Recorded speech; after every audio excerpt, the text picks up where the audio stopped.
Good morning. If you want to take your Bibles and open up to Matthew chapter 11.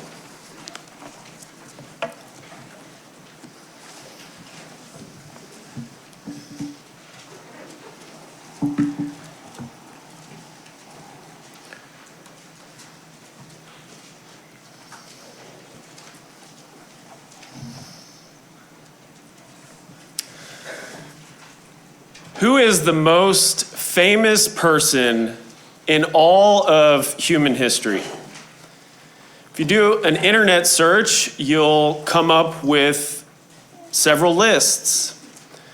Time magazine listed Muhammad, Napoleon, and Shakespeare in their top 5. Another list had George Washington, Abraham Lincoln, and Alexander the Great in the top 10. But on every list, there is one name that makes it. Whether it's a Reddit thread or a Wikipedia article or something from a magazine, Jesus of Nazareth is one of the most well-known people of all time. But who is Jesus? Was he a real person?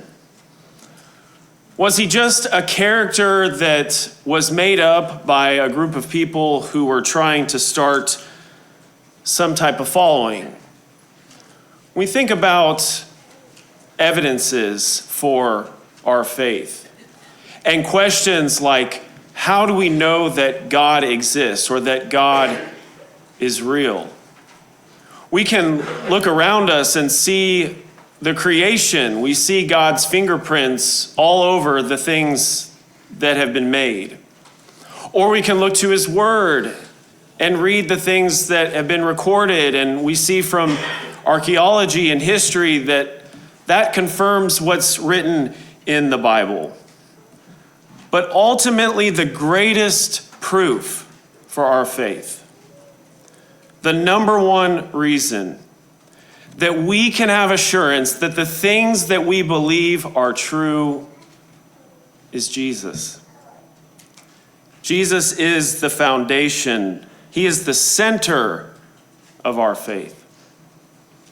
But who is he? And how can we be sure that what we've been told about Jesus is not just a nice story that Grandma and Grandpa would tell us about when we would go to visit, or that our parents would read to us before bedtime? But who is Jesus? I want to start in Matthew chapter 11, beginning in verse 1. Matthew 11, verse 1. Now it came to pass when Jesus finished commanding his 12 disciples that he departed from there to teach and to preach in their cities. And when John had heard in prison about the works of Christ, he sent 2 of his disciples and said to him, "Are you the coming one, or do we look for another?" John has been put into prison because he spoke out against Herod, something that the ruler of that area was doing. And because of that, he's thrown into prison, and now he is left alone with his thoughts and his doubts, and he begins thinking and wondering about his life's ministry, what he had come to do. And so he sends these messengers to ask Jesus this question: are you the one? Are you the one that we have been waiting for, that we've been looking for? The one that I have spent my life telling others about? He's looking for some reassurance, some confirmation. He's asking some questions. You know, it's okay to ask questions. Questions are a good thing. I'm teaching the middle school class right now on Wednesday nights, and this past week we were talking about the great city of Nineveh, the capital of the Assyrian Empire.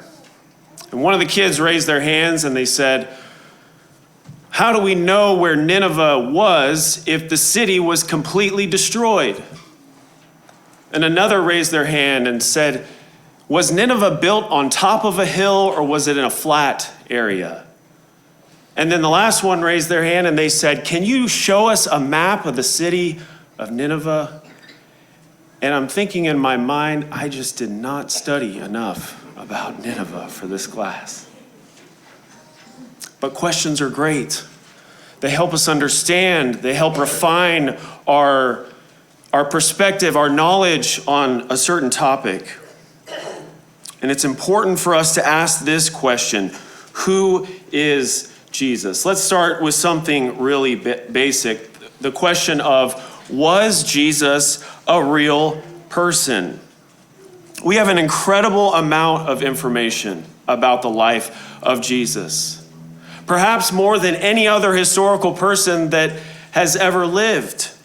The gospel accounts were written in a way to record information about the life and the ministry of Jesus. And in Luke chapter 1 and verse 1, it says, "Inasmuch as many have undertaken to compile a narrative of things that have been accomplished among us, just as those who from the beginning were eyewitnesses and ministers of the word have delivered them to us, it seemed good to me also, having followed all things closely for some time, to write an orderly account for you, most excellent Theophilus, that you may have certainty concerning the things which you have been taught."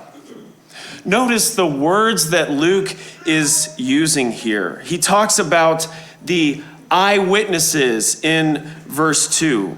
He says in verse 3 that he himself was closely following these things. He was careful, he's meticulous, he's studying, he's looking into, he's asking questions as he's writing down his account. He wants to give Theophilus a picture of Jesus, one that is true and accurate. And then in verse 4, what is the outcome of this writing? He says he wants Theophilus to have certainty, to know, to be fully convinced. Now, this is not the opening of a fairy tale. Once upon a time in the land of Galilee, there was a man named Jesus. Luke is not presenting this as a fable or a myth, but rather he lays out a case. He's giving examples. He uses references in history and talks about world leaders to make the point that Jesus was a real person. And it's not just the gospel writers. Less than 20 years after Jesus was alive, we see writings from the Apostle Paul. Paul wrote letters to the churches, and those writings were collected and shared around the Roman world.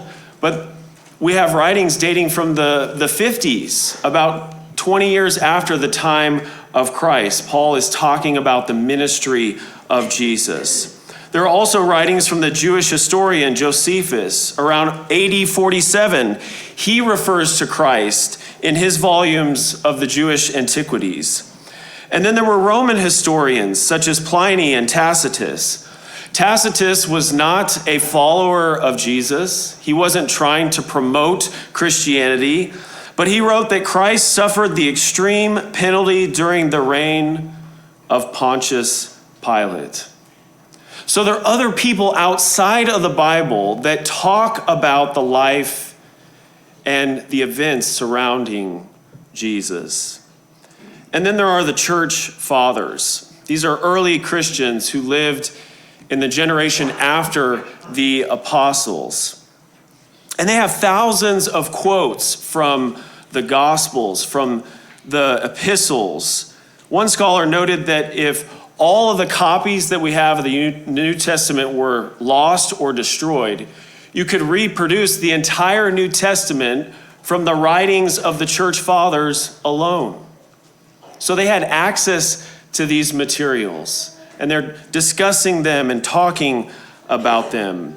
They're writing to various places and teaching Christians. The fact is, the Bible is not the only source for the life and the ministry of Jesus.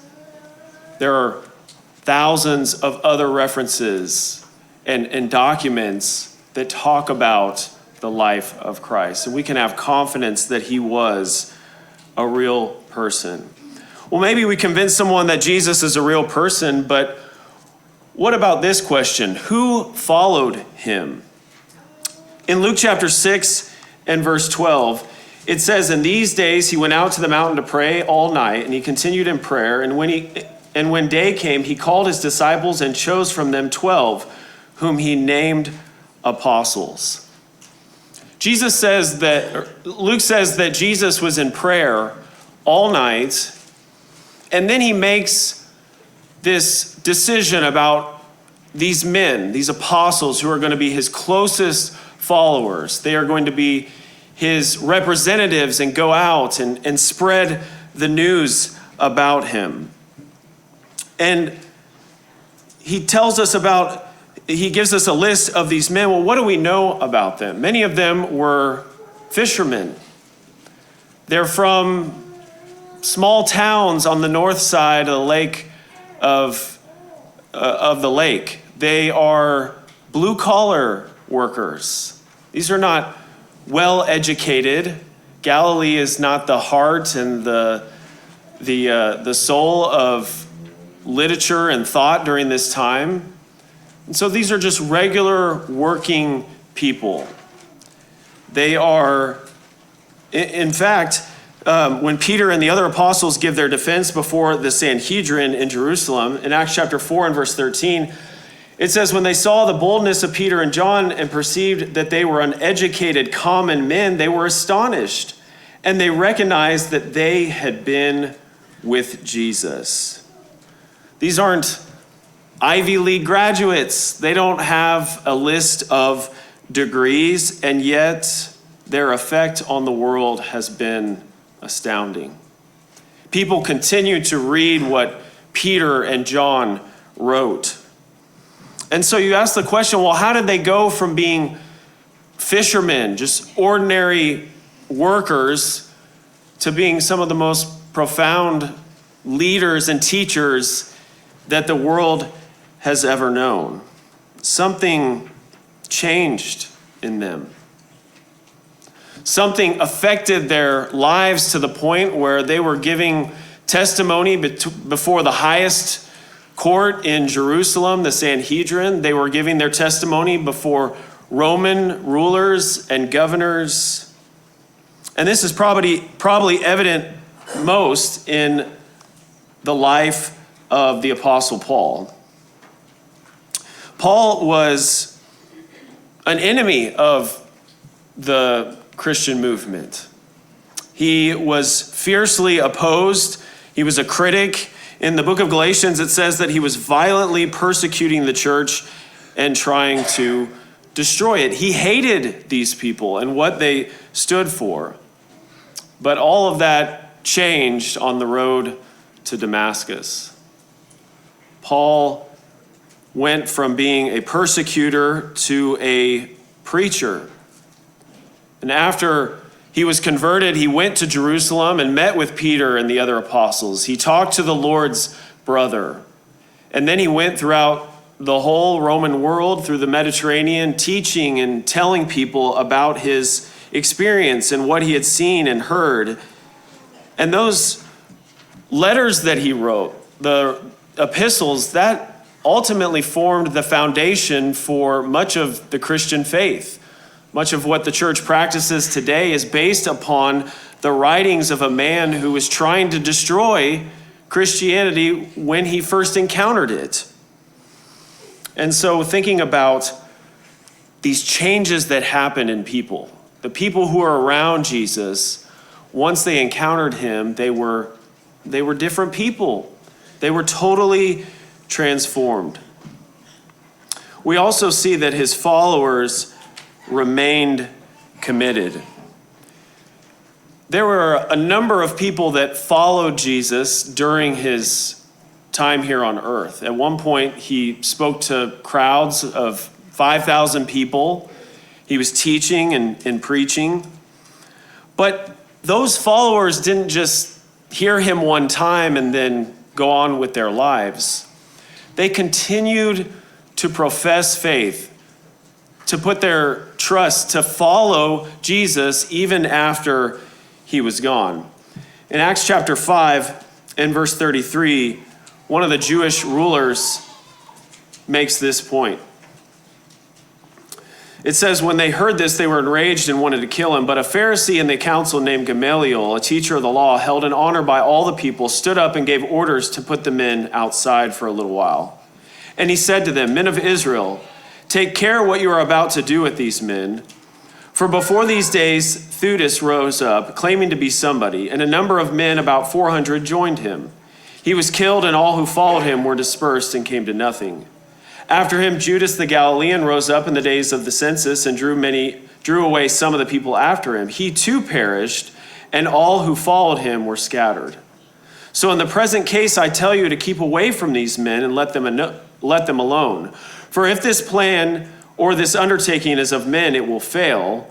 But if it is of God, you will not be able to overthrow them. You might even be found opposing God. So he lays out this argument and gives some examples of these various leaders who have had a following. Some of them, hundreds of men, were following and listening to what they said. But when that leader died, ultimately the following was dispersed. The people went on with their lives. Gamaliel almost sounds like he's becoming a believer, or he's kind of following the tracks here. He's seeing this movement that these men cannot be silenced. Even though their leader is gone, they're continuing to proclaim this message about Jesus. And you look at or think about some of the other leaders from history. Alexander the Great. He ruled over a huge territory. He had millions of followers. He had vast amounts of wealth. He compared himself to the Greek deities. He considered himself as in the same line as one of the offspring of the gods. And yet, when he died, his empire was divided. People today know his name, but no one is worshiping or following Alexander the Great. But after Jesus left the earth, his followers remained committed. They continued to tell other people about him. So Jesus was a real person and he had some followers, but what did Jesus teach? Why were people so drawn to him? Why did people want to listen to him? Why would they give up their occupation or their place of business, or why would they leave where they were living and go somewhere else because of what Jesus had taught them? Jesus brought some of the most revolutionary teachings that the world has ever known, and they continue to affect and have an impact on our world even 2,000 years later. Jesus told people to do things like love your enemies. In Matthew chapter 5 and verse 43, Matthew 5:43, Jesus says, you have heard that it was said, you shall love your neighbor and hate your enemy, but I say to you, love your enemies. Bless those who curse you. Do good to those who hate you, and pray for those who spitefully use you and persecute you. What is this all about? Jesus is living during a time when the Romans are ruling over the Jewish people. And the Jews did not look kindly upon their oppressors. They were constantly looking for ways to resist it or to work around it. There's a lot of conflict going on between them and those who are in power. But Jesus comes on the scene and says, pray for these people. Do good to those who are around you, not just to those who treat you well, but those who might do evil to you. I'm not sure that would have been a very popular message, probably not selling a lot of books with that message. But that's exactly what the early Christians did. They were humble, they were patient, they suffered and showed love even to their enemies. Or what about this one? In Matthew chapter 20, he tells his disciples to serve others.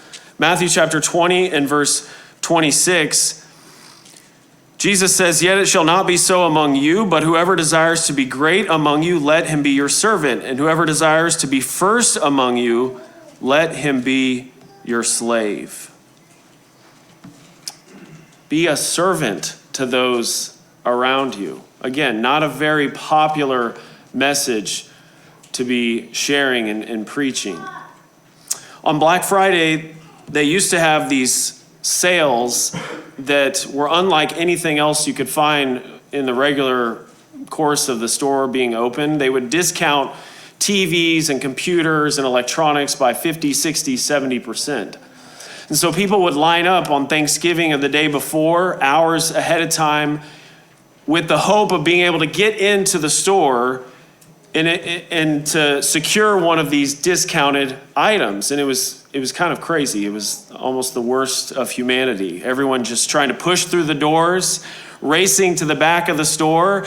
There was only 10 available, so people are grabbing and fighting and trying to get one of these items, take advantage of the deal. And that's how a lot of systems in the world operate. If you want to be first at something, you've got to position yourself. You got to get ahead of others. You got to take out the competition. But Jesus tells his followers the opposite. He says, whoever wants to be great in my kingdom is going to have to be a servant.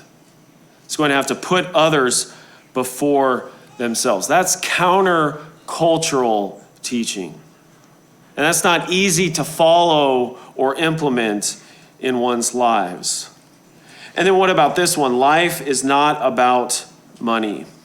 In Luke chapter 12 and verse 15, he says, "Take care and be on guard against all covetousness, for one's life does not consist in the abundance of his possessions." Well, hold on a sec. I thought that was the point, that you work so that you can make money and you can have property and possessions, and the more you have, the more influence and more power. And isn't that the point of why we're here?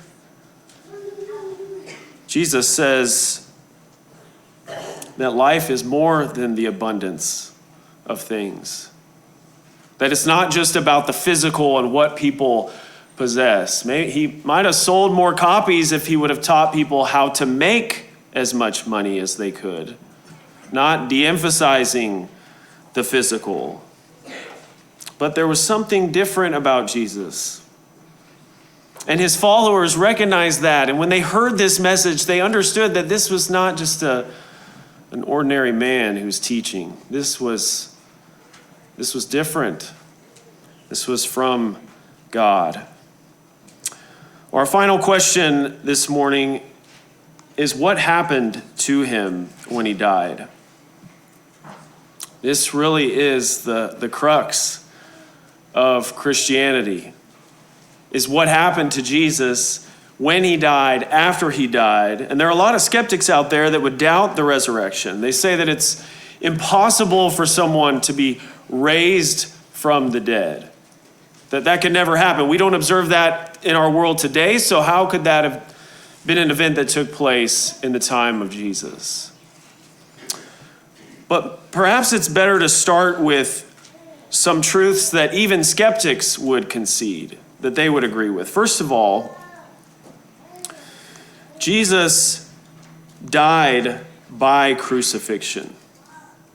That's a fact that we can see from history, that we can agree upon. The cross has become a symbol of Christianity, but in the first century, it was a means of execution for the most heinous criminals. That's the way the Romans would put someone to death. They wanted to torture them. And these people, the there are several non-biblical, in addition to the Gospels, who record the resurrection, which, by the way, if you're going to make up a story, you probably don't want to use women as the ones who are the first to see the risen Lord. That's not going to add a lot of weight to the story. But there are non-biblical writers as well, including Jewish teachers, that write in the Talmud that report that Jesus was put to death around the time of Passover. So Jesus was killed by crucifixion. The second simple truth is that his tomb was found empty. On the first day of the week, the women come to the tomb of Jesus and they do not find a body. They go out and they start telling others about the resurrected Lord. They're sharing this message. Now, what would be the easiest way to disprove that? How could Saul of Tarsus put a stop to this myth about Jesus being raised from the dead? Well, you would take people to the tomb. You would show them the crypt. You would produce the body. That's how you would put an end to this idea that this person had been raised from the dead, but they never did. In fact, they had to circulate a story about his disciples stealing the body out of the tomb. His tomb was found empty. We also see that his disciples believed that they saw him alive. In 1 Corinthians 15, Paul goes through this list of people who were witnesses to the resurrection. He talks about Peter and the apostles and James, the Lord's brother. And he mentions that there were over 500 people that saw the Lord alive. And what happened to them after they had this encounter? The apostles, they went from locking their doors and being afraid to then boldly proclaiming Jesus in the temple. James, the Lord's brother, was a skeptic, but after this encounter, he became a pillar in the church in Jerusalem. Paul was persecuting the church, and now he's proclaiming the resurrection of Jesus. And all of them are doing this at great physical expense. There's a threat to them physically. They're being persecuted, they're being thrown into prison, they're being beaten for this message. They believed that they had seen the risen Lord. We also see that this message was proclaimed early. It didn't take hundreds of years for people to start talking about the resurrection of Jesus. As we said, 1 Corinthians is written about 20 years after the life of Christ. And so Paul is already writing down and sending that, talking about how Jesus was raised from the dead. This is a foundation of the Christian movement from early on. It was something that was being told and shared from the very beginning. And then last, we see that claims of resurrection are extremely rare. This one might be sort of obvious, but you think about leaders throughout history, people who have had huge followings. It is almost non-existent for any of those groups to claim that their leader is somehow alive after they have died. Now, sometimes they will replace the leader, like military groups. The leader is killed, and so they appoint a new leader, and they have him to follow. But you almost will never hear of a group saying that their leader is still alive.